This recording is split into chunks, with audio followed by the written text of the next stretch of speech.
आज की कहानी है जो चाहोगे सो पाओगे। अक्सर हम सभी ये सोचते हैं कि हम चाहते तो है बहुत कुछ पाने की, पर इसमें हम सफल नहीं हो पाते। क्या कोई ऐसी तकनीक या विधा है जिससे कि हम जो पाना चाहते हैं उसे हासिल कर पाए?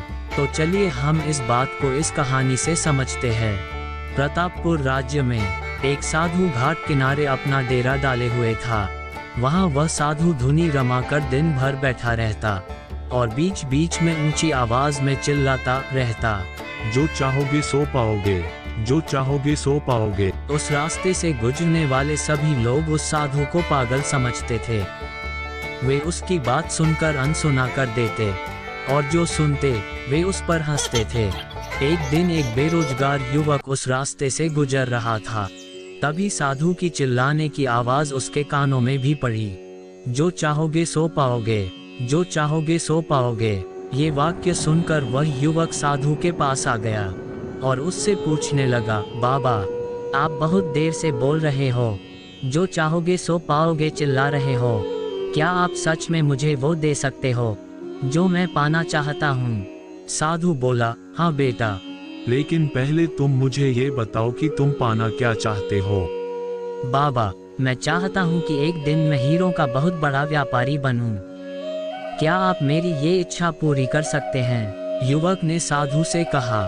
तभी साधु ने कहा, हाँ बेटा, मैं तुम्हारी ये इच्छा पूरी कर सकता हूँ। साधु ने उस युवक को बोला कि बेटा, मैं तुम्हें एक बहुत कीमती हीरा और एक मोती देता हूँ, उससे तुम जितने चाहे हीरे मोती बना लेना।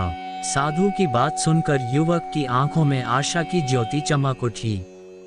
उस युवक को तो विश्वास ही नहीं हो रहा था कि उसकी इच्छा पूरी होने वाली है। तभी साधु ने उस युवक को अपनी दोनों हथेलियां आगे बढ़ाने को कहा। युवक ने अपनी हथेलियां साधु के सामने कर दी।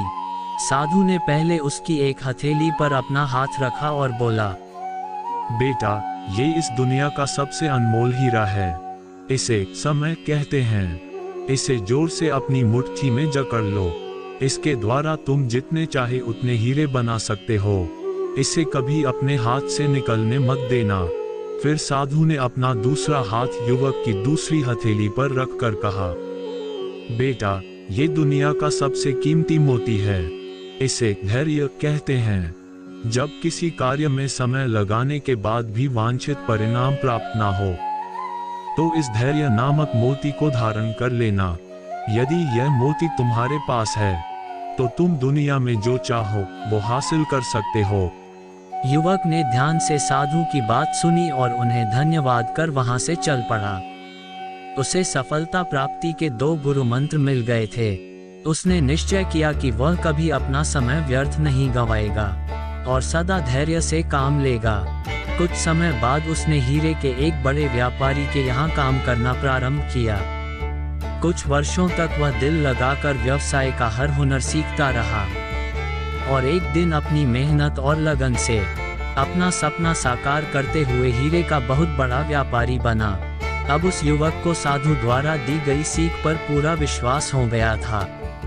कहानी की सीख, लक्ष्य प्राप्ति के लिए सदा समय और धैर्य नाम के हीरे मोती अपने साथ रखें। अपना समय कभी व्यर्थ ना जाने दें और कठिन समय में धैर्य का दामन ना छोड़ें। सफलता अवश्य प्राप्त होगी।